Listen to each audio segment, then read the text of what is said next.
Okay. My phone down. Get into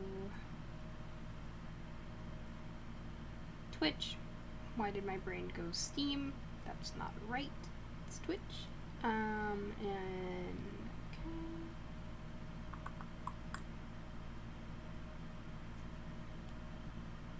So we can keep track of the chat here.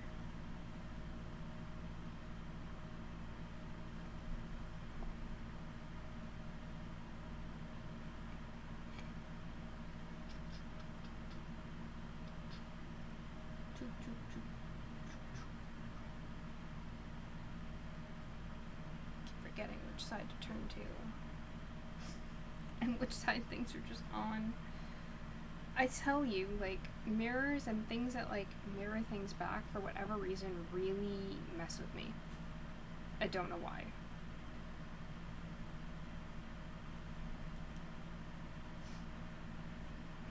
Boop, boop, boop, boop, boop.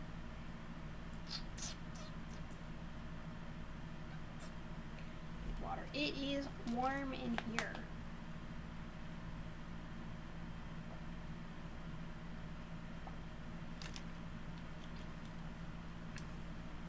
This dress is also just warm for whatever reason. Hello. It is cotton, but I believe, but it's organza, but it is warm.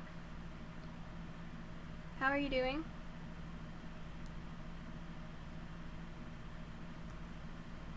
Just hold on.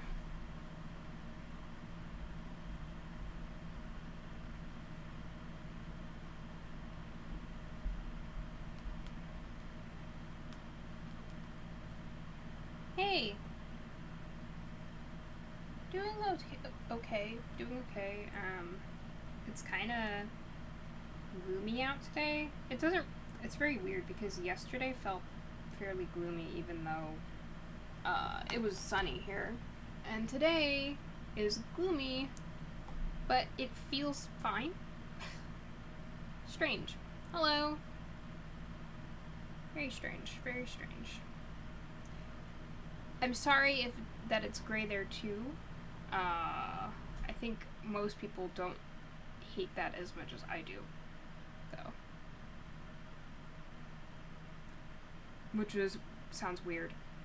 I just mean you're probably not as unhappy about it as I am with this kind of stuff. This kind of weather, aside from getting me off emotionally, a lot of times also gets me feeling weird physically, like my head will often bother me. I'll usually have sinus problems and stuff like that. Thank you. Oh, thank you. I was worried that the dress was going to clash with my hair. I think it kind of still does, but at the same time, oh well. This one little piece of hair is like curling inward at the bottom and annoying. Oh well. Thank you though.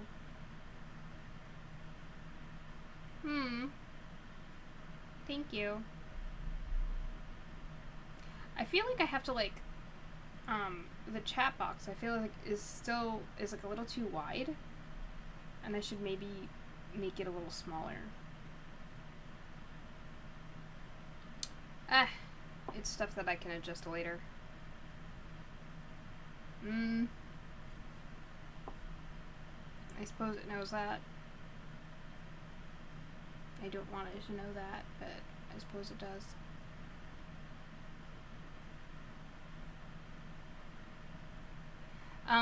So today we're actually going to be finishing Howl's Moving Castle, which is kind of crazy. I don't want it to be over. I'm having so much fun with it.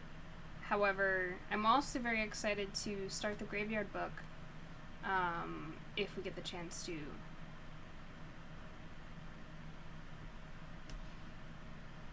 Please also, while it's not necessary to get a copy of the books, I would still recommend it because, as we've seen with Howl's Moving Castle, it is hard to keep up with all the details if you don't have a book in front of you. Some things just move way too quickly, and, like, it's fine for me while I read along, but I imagine, like, it's just...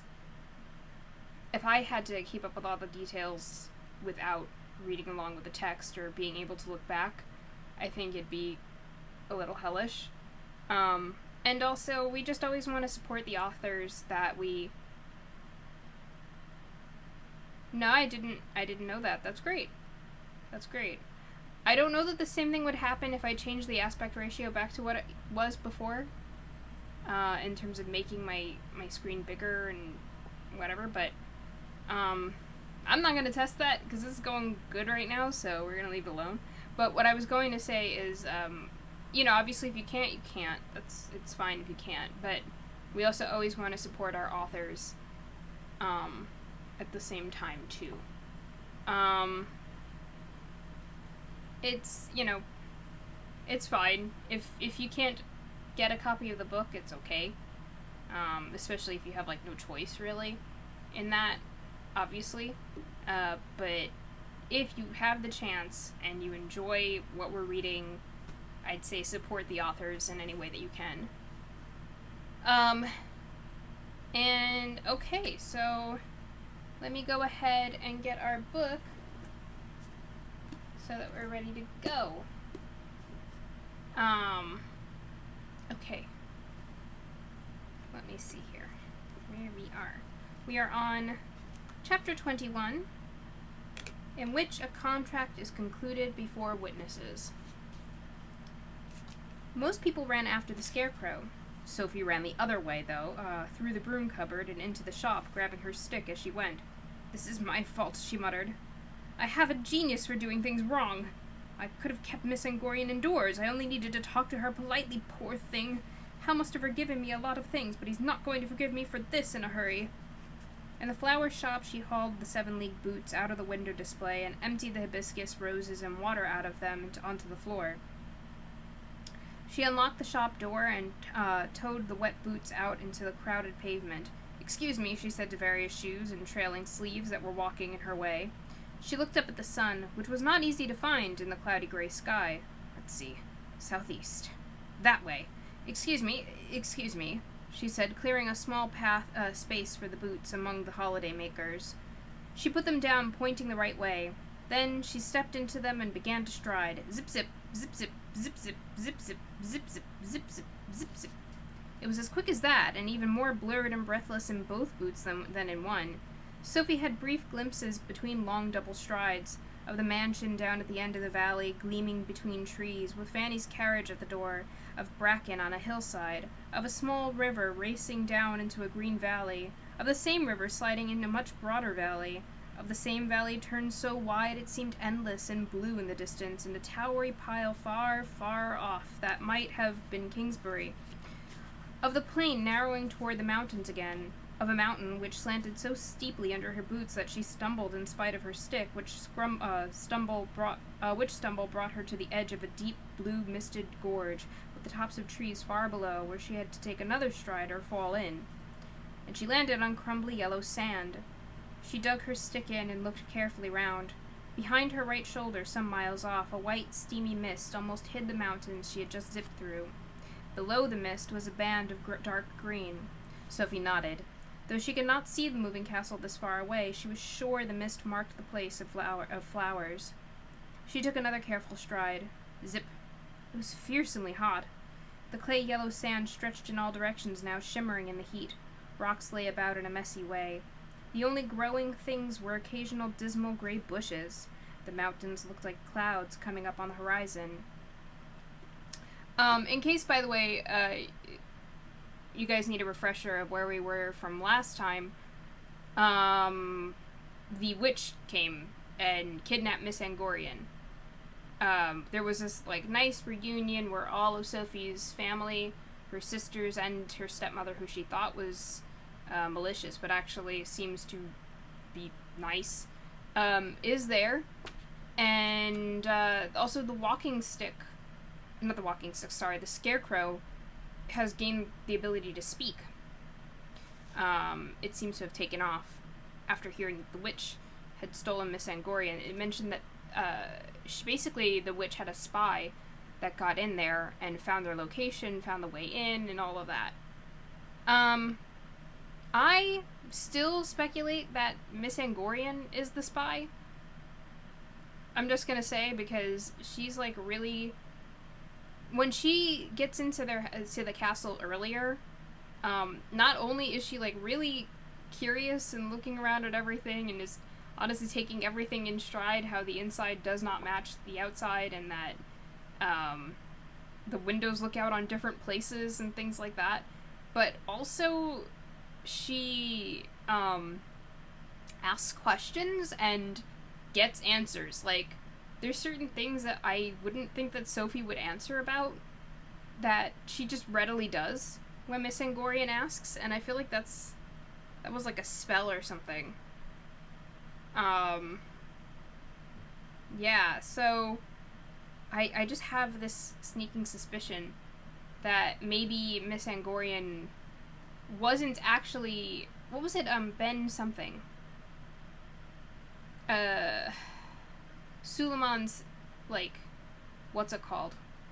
Suleiman's form back in Wales. His life back in Wales. His name was Ben Sullivan.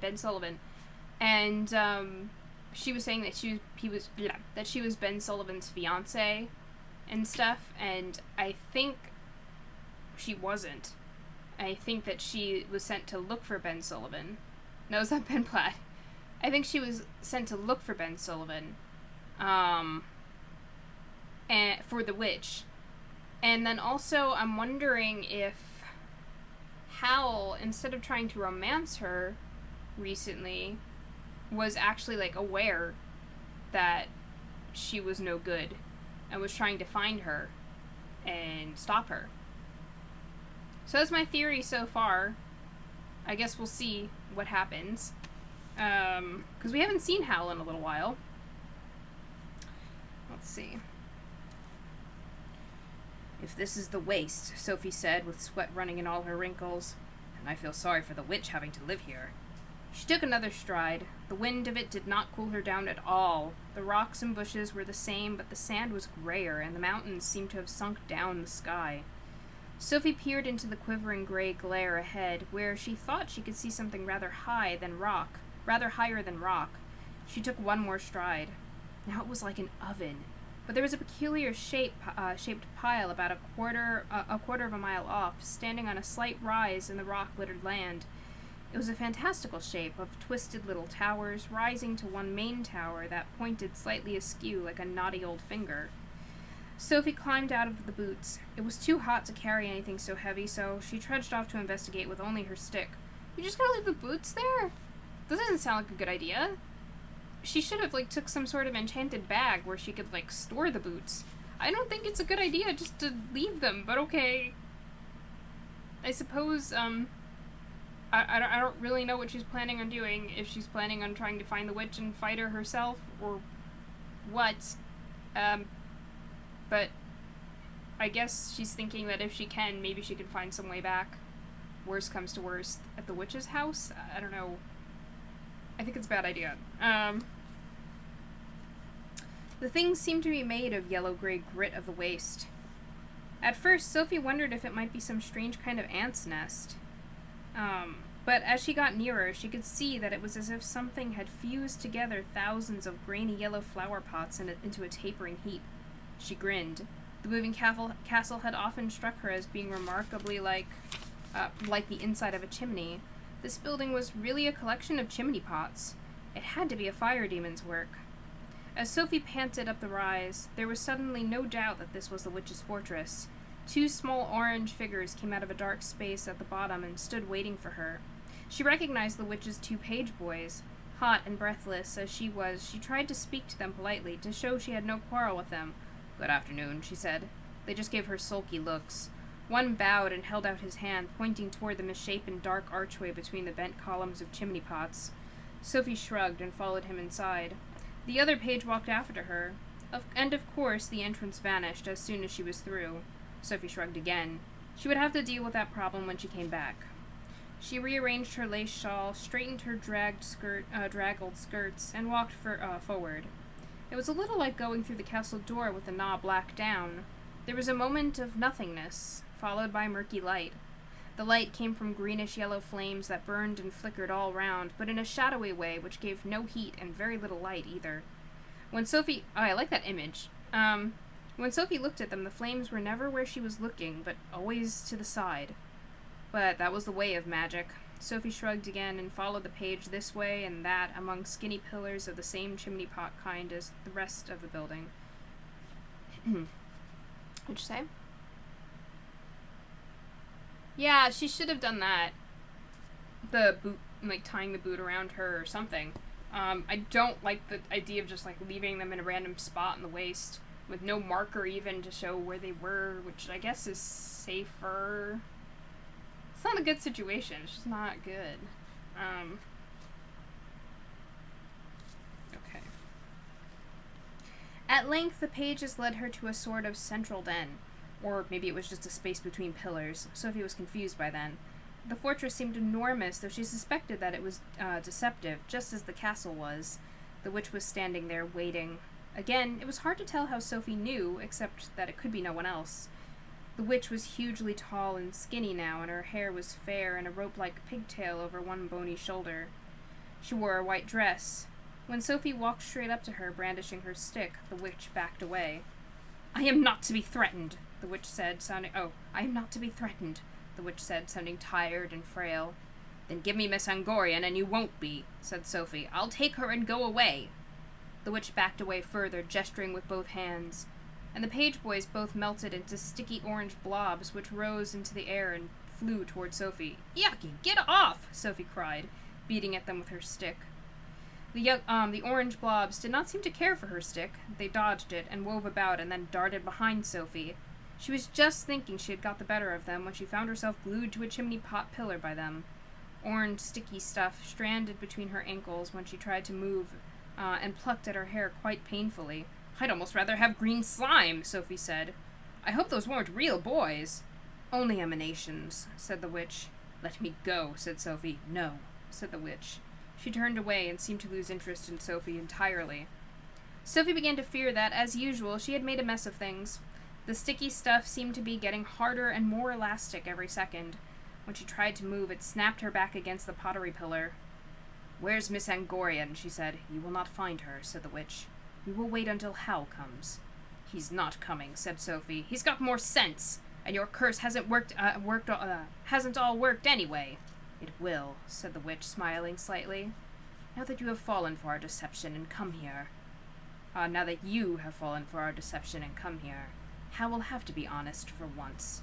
She made another gesture towards the murky flames this time, and a sort of throne trundled out from between the two pillars and stopped in front of the witch. There was a man sitting in it, wearing a green uniform and long, shiny boots. Sophie thought he was asleep at first, and with his head out of sight sideways, but the witch gestured again. The man sat upright, and he had no head on his shoulders at all. Sophie realized she was looking at all that was left of Prince Justin. "If I was Fanny," Sophie said, "I'd threaten to faint. Put his head back on at once! He looks terrible like that." "I disposed of both heads months ago," said the witch. "I told Wizard Suleiman's skull when I sold his guitar. Prince Justin's head is walking around somewhere with the other leftover parts. This body is a perfect mixture of Prince Justin and Wizard Suleiman. It is waiting for Howl's head to make it our perfect human. When we have Howl's head, we shall have the new king of Ingary, and I shall rule as queen." "You're mad," Sophie said. "You've no right to make jigsaws of people, and I shouldn't think Howl's head will do a thing you want. It'll slither out somehow." "Howl will do exactly as we say," the witch said, with a sly, secretive smile. "We shall control his fire demon." Sophie realized she was very scared indeed. She knew she had made a mess of things now. "Where is Miss Angorian?" she said, waving her stick. The witch did not like Sophie to wave her stick.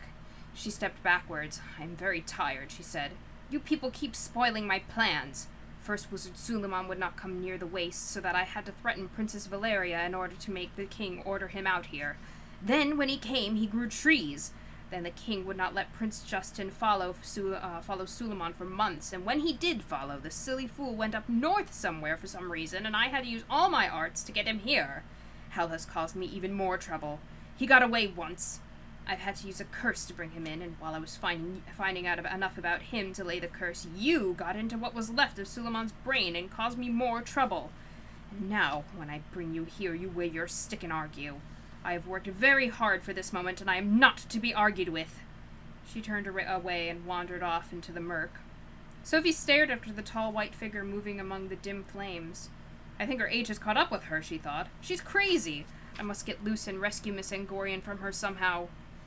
Remembering that the orange stuff had avoided her stick, just as the witch had, Sophie reached back over her shoulders with the stick and wagged it back and forth where the sticky stuff met the pottery pillar. Get out of it, she said. Let me go.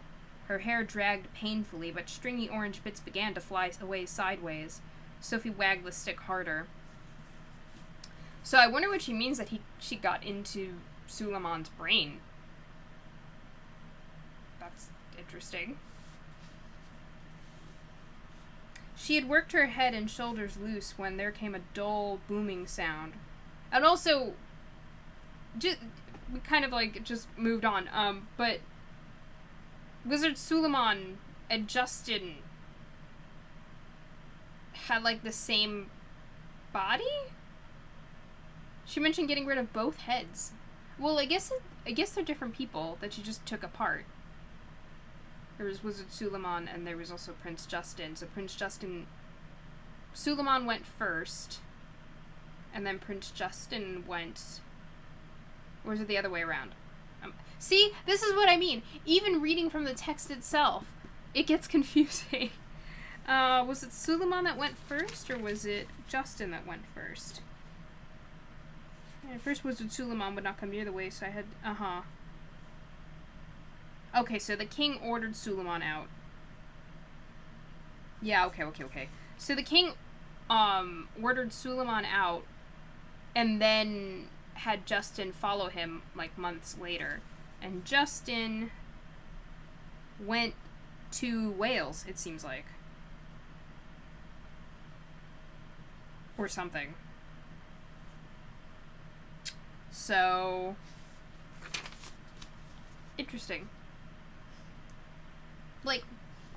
This is sort of exposition that's okay, because it's, exposition that doesn't make too much sense to the reader either. It's kind of how someone normally would talk, to explain something, naturally. You might not include all the details, because you're just kind of, thinking out loud. So, I as confusing as this whole thing is, I appreciate how they went about this. She had worked her head and shoulders loose when there came a dull, booming sound. The pale flames wavered and the pillar behind Sophie shook. Then, with a crash like 1,000 tea sets falling downstairs, a piece of the fortress wall blew out. Light blinded in through a long, jagged hole, and the figure came leaping in through the opening. Sophie turned eagerly, hoping it was Howl, but well, why would you hope it was Howl? Didn't you not want him to come here? But the black outline had only one leg. It was the Scarecrow again. The witch gave a yowl of rage and rushed toward it with her fair pigtail flying and her bony arms stretched out. The Scarecrow leaped at her. There was another violent bang, and the two of them were wrapped in a magic cloud like the cloud over Porthaven when Howl and the witch had fought. The cloud battered this way and that, filling the dusty air with shrieks and booms. Sophie's hair frizzed. The cloud was only yards away, going this way and that among pottery pillars, and the break in the wall was quite near too. As Sophie had thought, the fortress was really not big. Every time the cloud moved across the blinding white gap, she could see through it and see the two skinny figures battling in its midst. She stared and kept wagging her stick behind her back. She was loose all except her legs when the cloud screamed across in front of the light one more time. Sophie saw another person leap through the gap behind it. This one had flying black sleeves. It was Howl. Sophie could see the outline of him clearly, standing with his arms folded, watching the battle. For a moment it looked as if he was going to let the witch and the Scarecrow get on with it. Then the long sleeves flapped as Howl raised his arms. Above the screaming and booming, Hal's voice shouted one strange, long word, and a long roll of thunder came with it. The Scarecrow and the witch both jolted. Claps of sound rang around the pottery pillars, echo after echo, and each echo carried some of the cloud of magic away with it. It vanished in wisps and swirled away in murky eddies. I like the descriptions of this very much. When it had become the thinnest white haze, the tall figure with the pigtail began to totter. The witch seemed to fold in on herself, thinner and whiter than ever. Finally, as the haze faded clean away, she fell in a heap with a small clatter. As the million soft echoes died, Hal and the Scarecrow were left thoughtfully facing one another across a pile of bones. Good, she thought Sophie. She slashed her legs free and went across to the headless figure on the throne. It was getting on her nerves. No, my friend, Hal said to the Scarecrow. The Scarecrow had hopped away right among the bones and was pushing them this way and that with its leg. No, you won't find her heart here. Her fire demon will have got that. I think it's had the upper hand of her for a long time now. Sad, really. As Sophie took off her shawl and arranged it decently across Prince Justin's headless shoulders, Hal said, I think the rest of what you were looking for is over here. He walked toward the throne, with the Scarecrow hopping beside him. Typical, he said to Sophie. I break my neck to get here, and I find you peacefully tidying up. Sophie looked up at him. As she had feared, the hard black and white daylight coming through the broken wall showed her that Hal had not bothered to shave or tidy his hair. His eyes were still red-rimmed, and his black sleeves were torn in several places. There was not much to choose between Hal and the Scarecrow. Oh dear, Sophie thought, he must love Miss Angorian very much. I came for Miss Angorian, she explained, and I thought if I arranged for your family to visit you, it would keep you quiet for once, Hal said disgustedly, but no. Here the Scarecrow hopped in front of Sophie. I was sent by Wizard Suleiman, it said in its mushy voice. I was guarding his bushes from the birds in the waste when the witch caught him. He cast all of his magic that he could spare on me and ordered me to come to his rescue. But the witch had taken him to pieces by then, and the pieces were in various places. It has been a hard task. If you had not come and talked me to life again, I would have failed. It was answering the question Sophie had asked it before they both rushed off. So, when Prince Justin ordered finding spells, they must have kept pointing to you, she said. Why was that? To me or to his skull, said the Scarecrow. Between us, we are the best part of him. And Percival is made of Wizard Suleiman and Prince Justin? Sophie said. She was not sure Letty was going to like this. The Scarecrow nodded its craggy turnip face. Both parts told me that the witch and her fire demon were no longer together, and I could defeat the witch on her own, it said. I thank you for giving me 10 times my former speed. Hal waved it aside. Bring that body with you to the castle, he said. I'll sort you out there. Sophie and I have got to get back before the fire demon finds a way of getting inside my defenses. He took hold of Sophie's skinny wrist. Come on. Where are those 7-league boots? Sophie hung back. But Miss Angorian! Don't you understand? Hal said, dragging at her. Miss Angorian is the fire demon. If it gets inside the castle, then Calcifer's had it, and so have I. Oh! So I was right, but also it goes deeper than that. Wow. That's cool. I like the, twist on top of the twist. Sophie put both her hands over her mouth. I knew I'd made a mess of it, she said. It's been in twice already. But it went out. Oh, Lord, groaned Hal. Did it touch anything? The guitar, Sophie admitted. Then it's still in there, said Hal. Come on. Oh, that's why the guitar was twanging when the Scarecrow came into the castle. He pulled Sophie over to the smashed wall. Follow us carefully, he shouted back to the Scarecrow. I'm going to have to raise a wind. No time to look for those boots, he said to Sophie as they climbed over the jagged edges into the hot sunlight. Just run, and keep running, or I won't be able to move you. Sophie helped herself along with her stick and managed to break into a hobbling run, stumbling among the stones. Hal ran beside her, pulling her. Wind leaped up, whistling, then roaring, hot and gritty, and gray sand climbed around them in a storm that pinged on the pottery fortress. By that time they were not running, but skimming forward in a sort of slow-motion lope. The stony ground sped past underneath. Dust and grit thundered around them, high overhead and streaming far away behind. It was very noisy and not at all comfortable, but the waste rocketed past. "It's not Calcifer's fault," Sophie yelled. "I told him not to say." "He wouldn't anyway," Hal shouted back. "I knew he'd never give away a fellow fire demon. He was always my weakest flank." "I thought Wales was," Sophie screamed. "No, I left that deliberately," Hal bellowed. "I knew I'd be angry enough to stop her if she tried anything there. I had to leave her an opening, see?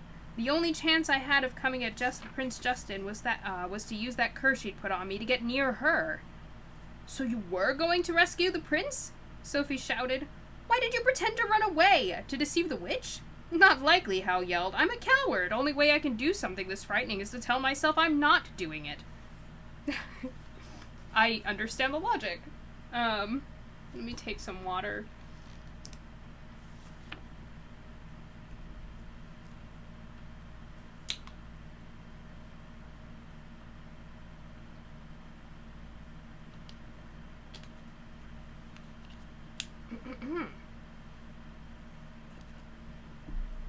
Yeah, everything adds up in the end.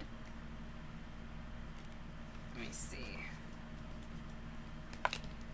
I like how they tie things together in this book. I really do. It's all very natural.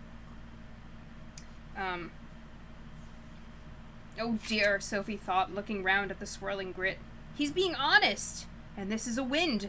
The last bit of the curse has come true. Oh, yeah, she's right. The hot grit hit her thunderously, and Hal's grip hurt. "Keep running," Hal bawled. "You'll get hurt at this speed," Sophie gasped and made her legs work again. She could see the mountains clearly now, and a line of green below that was the flowering bushes. Even though yellow sands kept swirling in the way, the mountains seemed to grow, and the green line rushed toward them until it was a hedge high. "Oh, my flanks were weak," Hal shouted. "I was relying on Suleiman being alive. Then, when all that seemed to be left of him was Percival, I was so scared I had to go out and get drunk. And then you go and play into the witch's hands." "I'm the eldest," Sophie shrieked. I'm the eldest," Sophie shrieked. "I'm a failure." "Garbage," Hal shouted. "You just never stop to think." Hal was slowing down. Dust kicked up round them in dense clouds. Sophie only knew the bushes were quite near because she could hear the rush and rattle of the gritty wind in the leaves. They plunged in among them with a crash, still going as fast so fast that Hal had to swerve and drag Sophie in a long skimming run across a lake. "And you're too nice," he added, above the lap of the water and the patter of the sand on the water lily leaves. "I was relying on you being too jealous to let that demon near the place." Still Hal to the end. They hit the steamy shore at a slow run. The bushes on either side of the green lane thrashed and heaved as they passed, throwing birds and petals into a whirlwind behind them. The castle was drifting slowly down the lane toward them, with its smoke steaming back in the wind. Hal slowed down enough to crash the door open, shot Sophie and himself inside. "Michael!" he shouted. "It wasn't me who let the scarecrow in," Michael said guiltily.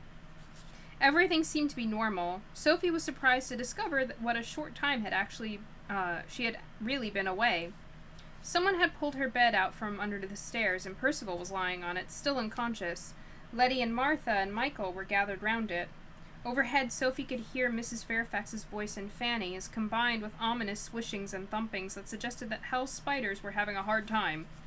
Hal let go of Sophie and dived toward the guitar. Before he could touch it, it burst with a long, melodious boom. Strings flailed, splinters of wood showered Hal. He was forced to back away with one tattered sleeve over his face, and Miss Angorian was suddenly standing beside the hearth, smiling. Hal had been right. She must have been in the guitar all this time, waiting for her moment. "Your witch is dead," Hal said to her. "Isn't that too bad?" Miss Angorian said, quite unconcerned. "Now I can make myself a new human who'll be much better. The curse is fulfilled. I can lay hands on your heart now." And she reached down into the grate and plucked Calcifer out of it. Calcifer wobbled on top of her clenched fist, looking terrified. "Nobody move," Miss Angorian said warningly. Nobody dared stir. Hal stood stillest of all. "Help!" Calcifer said weakly. "Nobody can help you," said Miss Angorian. "You are going to help me control my new human. Let me show you. I have only to tighten my grip." Her hand that was holding Calcifer squeezed until its knuckles showed pale yellow. Hal and Calcifer both screamed. Calcifer beat this way and that in agony. Hal's face turned bluish, and he crashed to the floor like a tree falling, where he lay as unconscious as Percival. Sophie did not think he was breathing. Miss Angorian was astonished. She stared at Hal. "He's faking," she said. "No, he's not!" Calcifer screamed, twisting into a writhing spiral shape. "His heart's really quite soft! Let go!" Sophie raised her stick slowly and gently. This time she thought for an instant before she acted. "Stick," she muttered. "Beat Miss Angorian, but don't hurt anyone else." Then she swung the stick and hit Miss Angorian's tight knuckles as the biggest crack she could. Miss Angorian let out a squealing hiss like a wet log burning and dropped Calcifer. Poor Calcifer rolled helplessly on the floor, flaming sideways across the flagstones and roaring huskily with terror. Miss Angorian raised a foot to stamp on him. Sophie had to let go of her stick and dive to rescue Calcifer. Her stick, to her surprise, hit Miss Angorian again on its own, and again, and again. But of course it would, Sophie thought. She had talked life into that stick. Mrs. Penstemon had told her so. Miss Angorian hissed and staggered. Sophie stood up, holding Calcifer, to find her stick drubbing away at Miss Angorian and smoking with the heat of her. By contrast, Calcifer did not seem very hot. He was milky blue with shock. Sophie could feel the dark lump of Hal's heart. Sophie could feel that the dark lump of Hal's heart was only beating very faintly between her fingers. It had to be Hal's heart she was holding. He had given it away to Calcifer as his part of the contract to keep Calcifer alive. He must have been sorry for Calcifer, but all the same, what a silly thing to do! Fanny and Mrs. Fairfax hurried through the door from the stairs, carrying brooms. The sight of them seemed to convince Miss Angorian that she had failed. She ran for the door, with Sophie's stick hovering over her, still clouting at her. "Stop her!" Sophie shouted. "Don't let her get out! Guard all the doors!" Everyone raced to obey. Mrs. Fairfax put herself in the broom cupboard with her broom raised. Fanny stood on the stairs. Letty jumped up and guarded the door out to the yard, and Martha stood by the bathroom. Michael ran for the castle door, but Percival leaped up off the bed and ran for the door too. His face was white and his eyes were shut, but he ran even faster than Michael. He got there first, and he opened the door. With Calcifer so helpless, the castle had stopped moving. "I know! I feel so bad for Calcifer. And for Hal." With Calcifer so helpless, the castle had stopped moving. Miss Angorian saw the bushes standing still in the haze outside and raced for the door with unhuman speed. Before she reached it, it was blocked by the scarecrow, looming up with Prince Justin hung across its shoulders, still draped in Sophie's lace shawl. It spread its stick arms across the door, barring the way. Miss Angorian backed away from it. The stick beating at her was on fire now. Its metal end was glowing. Sophie realized it could not last much longer. Luckily, Miss Angorian hated it so much that she seized hold of Michael and dragged him in its way. The stick had been told not to hurt Michael. It hovered, flaming. Martha dashed up and tried to pull Michael away. The stick had to avoid her, too. Sophie had got it wrong, as usual. There was no time to waste. Calcifer, Sophie said. "I shall have to break your contract. Will it kill you?" "It would if anyone else broke it," Calcifer said hoarsely. "That's why I asked you to do it. I could tell you could talk life into things. Look at what you did for the scarecrow in the skull." "Then have another 1,000 years," Sophie said, and willed very hard as she said it, in case just talking was not enough. This had been worrying her very much. She took hold of Calcifer. Sorry, why am I getting emotional? She took hold of Calcifer and carefully nipped him off the black lump, just as she would nip a dead bud off a stalk. Calcifer whirled loose and hovered by her shoulder as a blue teardrop. "I feel so light," he said. Then it dawned on him what had happened. "I'm free!" he shouted. He whirled to the chimney and plunged up it, out of sight. "I'm free!" Sophie heard him shout overhead faintly as he came out through the chimney pot of the hat shop. Sophie turned to Hal with the almost dead black lump, feeling doubtful in spite of her hurry. She had to get this right, and she was not sure how you did. "Well, here goes," she said. Kneeling down beside Hal, She carefully put the black lump on his chest in the leftish sort of place she had felt hers in when it troubled her, and pushed. Go on, she told it. Get in there and work. And she pushed and pushed. The heart began to sink in, and to beat more strongly as it went. Sophie tried to ignore the flames and scuffles by the door, and to keep up a steady, firm pressure. Her hair kept getting in her way. It fell across her face in reddish, fair hanks, but she tried to ignore that, too. She pushed. The heart went in. As soon as it had disappeared, Hal stirred about. He gave a loud groan and rolled over onto his face. Hell's teeth, he said. I've got a hangover. No, you hit your head on the floor, Sophie said. Hal rose up on his hands and knees with a scramble. I can't stay, he said. I've got to rescue that fool Sophie. I'm here, Sophie said, shaking his shoulders. But so is Miss Angorian. Get up and do something about her, quickly. The stick was entirely flames by now. Martha's hair was frizzling, and it had dawned on Miss Angorian that the scarecrow would burn. She was maneuvering to get the hovering stick into the doorway. As usual, Sophie thought. I didn't think it through. Hal only needed to take one look. He stood up in a hurry. He held out one hand and spoke a sentence of those words that lost themselves in claps of thunder. Plaster fell from the ceiling. Everything trembled, but the stick vanished, and Hal stepped back with a small, hard, black thing in his hand. It could have been a lump of cinder, except that it was the same shape of the thing Sophie had just pushed into Hal's chest. Miss Angorian whined like a wet fire and held out her arms imploringly. I'm afraid not, Hal said. You've had your time. By the looks of this, you were trying to get a new heart, too. You were going to take my heart and let Calcifer die, weren't you? He held the black thing between both palms and pushed his hands together.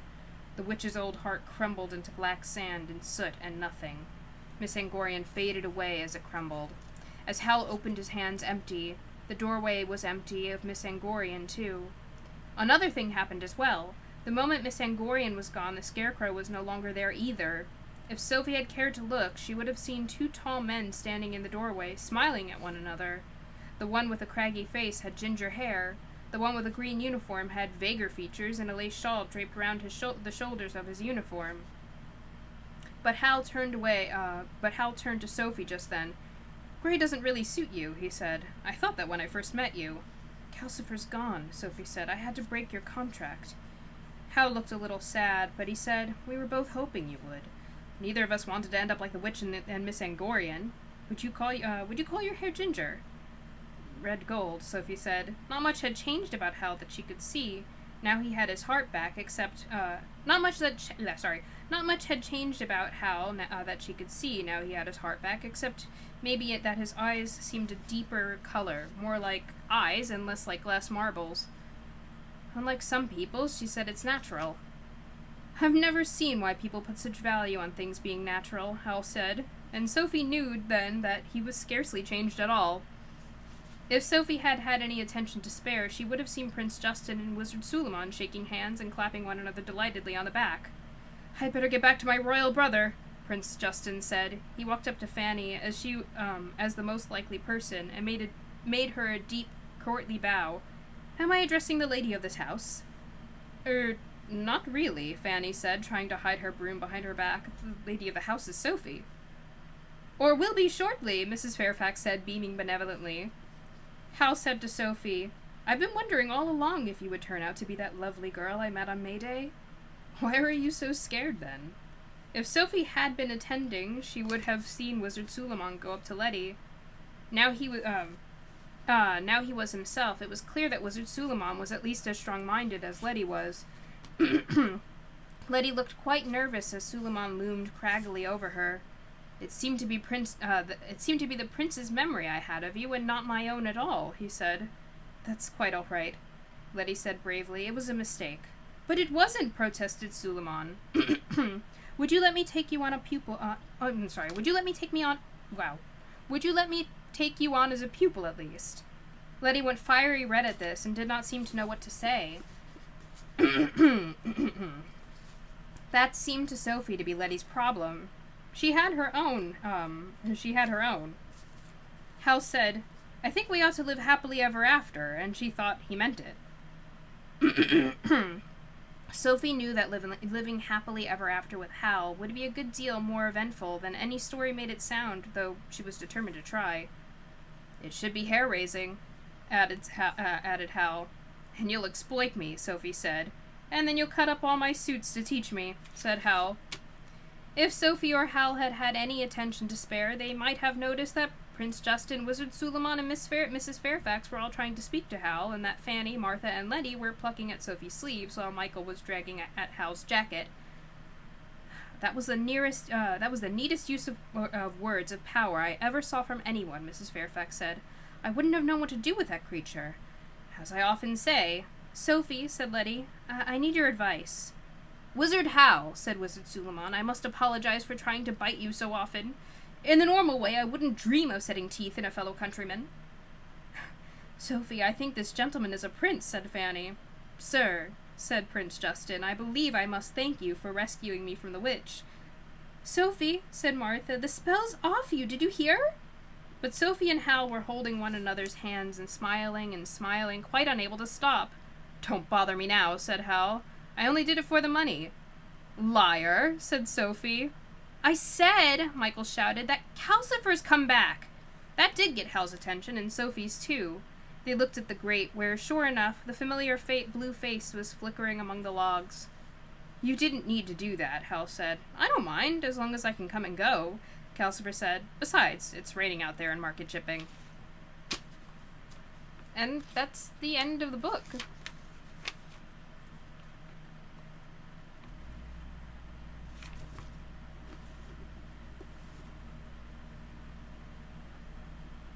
Yeah, I like that it was pretty subtle and, like, very naturally developing. Yeah, I'm glad that Calcifer came back. It's sort of like the genie in Aladdin, you know, a lot of people, like, think that, it must mean that he, like, didn't actually become free in, like, the sequel movies, that he's, like, back with Aladdin and everything, but the truth is that he just liked being with Aladdin, so even though he was free and could technically go anywhere and do anything, he just wanted to stay there. Yeah, me too. So that's Howl's Moving Castle. Yeah, me too. I really like when books end so casually as well. Alright guys, so now's the time to, like, talk about this. Who was everyone's favorite character? What's everyone's favorite moments? What do you guys like? What sticks out to you? Stockholm Syndrome? Why do you think it's not? It's not Stockholm Syndrome. I'm just laughing because it's like the furthest thing from Stockholm Syndrome.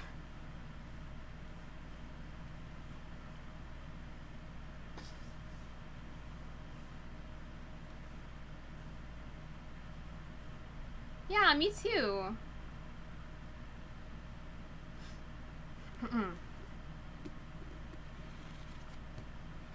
I really liked Sophie as well. Yeah. I really liked Calcifer too. I think Calcifer... See, I'm biased because Calcifer in the movie version is played by Billy Crystal. So I think that's part of why he's my favorite character. Sophie is a champ. I really love Sophie as well. I like that Hal really, like, talked to her about the idea of... Because she was so sure that being the eldest was, like, just... It had her curse throughout the entire story, would continue to have her curse throughout her entire life, all that stuff, and Hal's like, stop that. Like, that's not true. She was very powerful. She had no idea. Powerful all her life.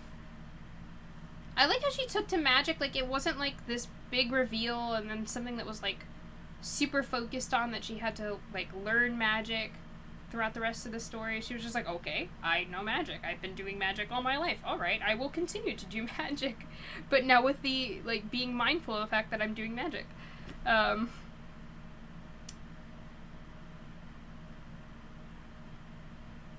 Right? It's so... The book is so casual like that. Wait. eye just feels like I'm tearing up a little bit. Yeah. And it was just, like, something that came as naturally as breathing and was ultimately as surprising as finding out, yes, you've been breathing all along.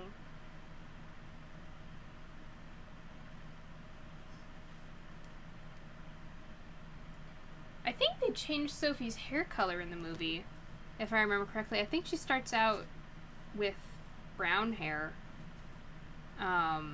There's definitely a lot of stuff that they changed or just cut out altogether from the movie. Or rather, from the book for the movie version.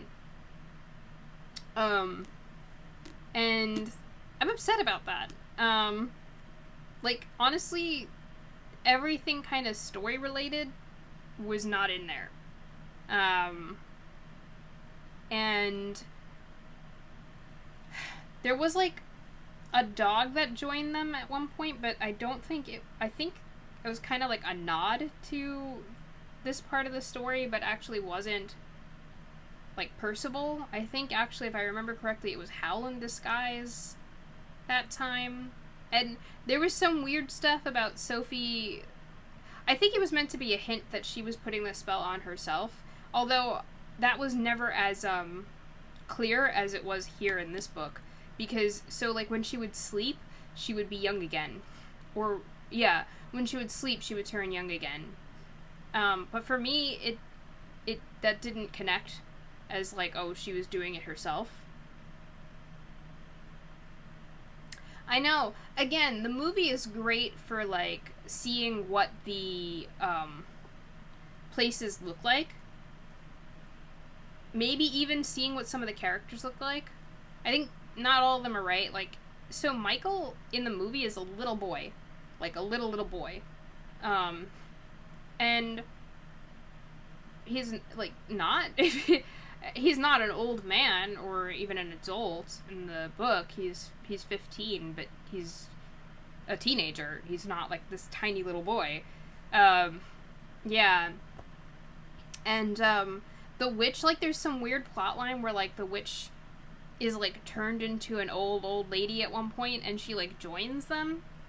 And I appreciate the, no, he is a teenager. Like, he's confirmed, like, before that he's 15, when he asked Martha to marry him, and, she revealed, or rather, he was like, I know, it seems like crazy, because I'm, like, 15, and, like, blah.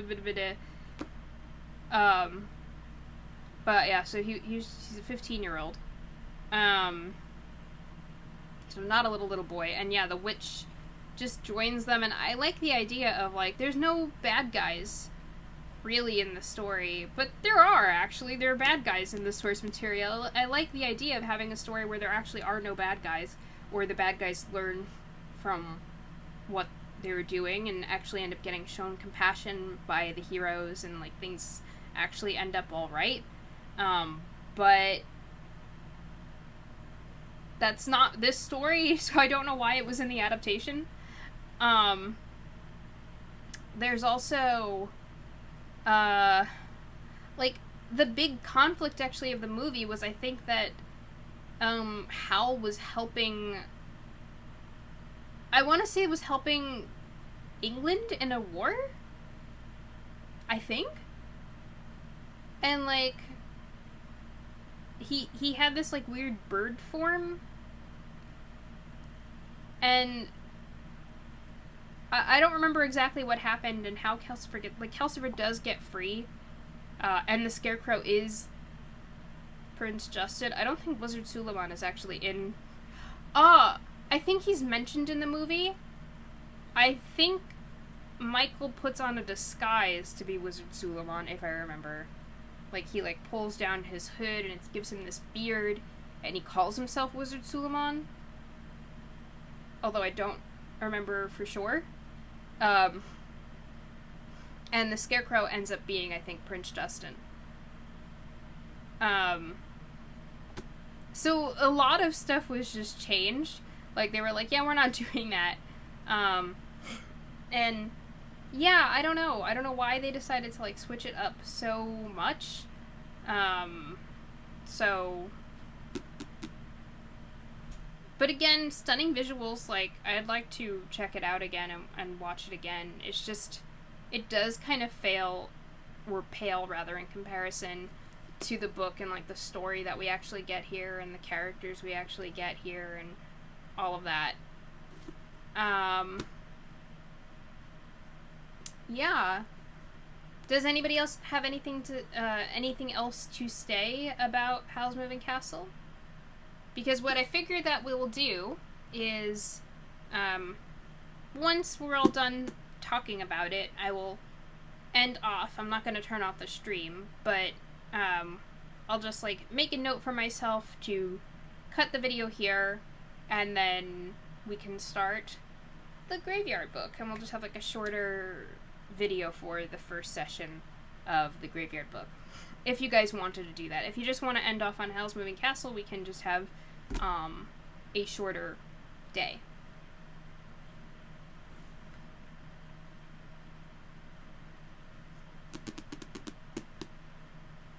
Let me know how that sounds.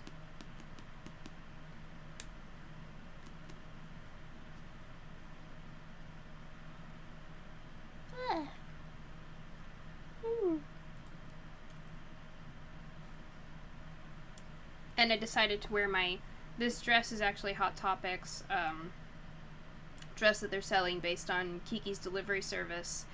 And I really didn't think about it until later that it's also like another property that was Miyazaki rather adaptation or work. I don't remember if Kiki's delivery service is based off of another work, just like Howl's Moving Castle, or if it's just an original work. Okay, hold on. But I thought it'd be cute to have something kind of witchy for the final episode of Howl's Moving Castle. But let me see, hold on. Put that book down, and I will stand up and give you guys a look at the dress. So, I'm gonna take my headphones out and move over so you can see me better. Hold on.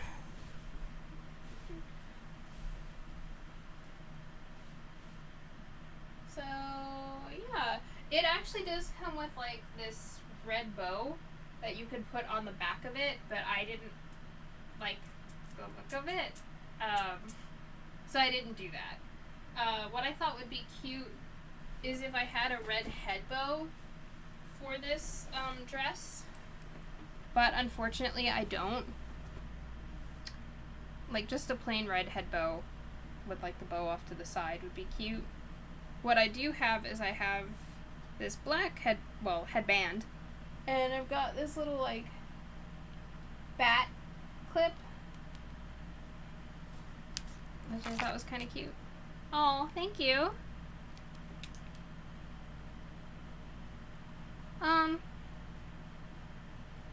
We can find that out. I don't know. I could add it to a future poll.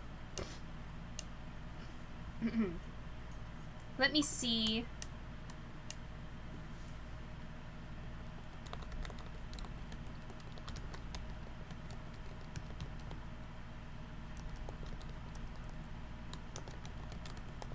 I'm just looking up to see if Kiki's Delivery Service is a book.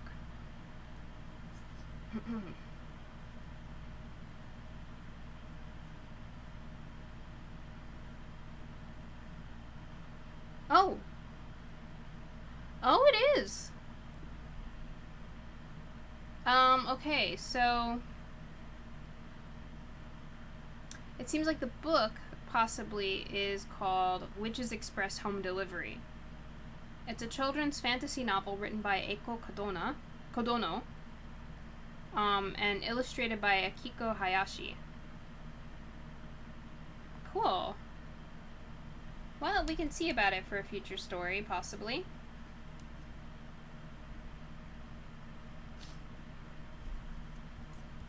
Okay. And, sure, if you guys would like, we can start off the Graveyard Book. Is there anything else that you guys wanted to say about Howl's Moving Castle, or how we kind of finished the discussion about that?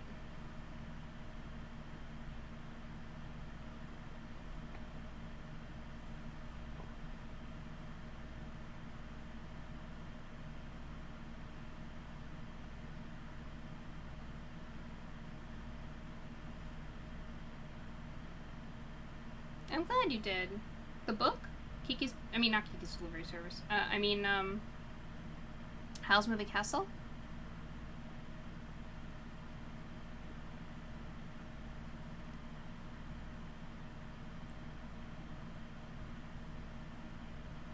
Aww.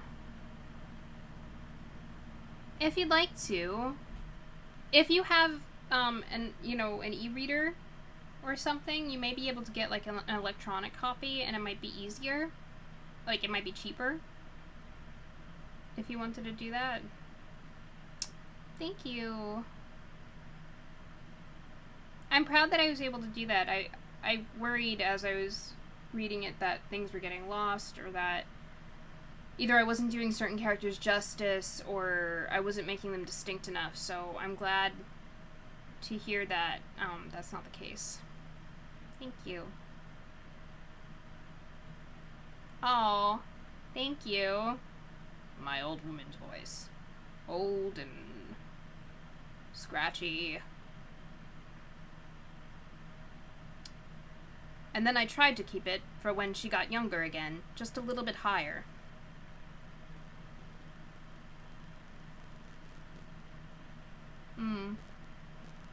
You should check out, because there are some things that, like, even if it's not a proper e-reader, like a Kindle or a Nook or something, you'll have an app that can allow you to get digital books on it, and you can read from there.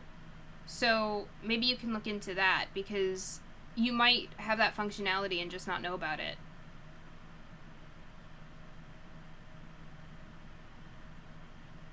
But, like, see about it. I just don't want you to have to, like, spend, unnecessarily and stuff.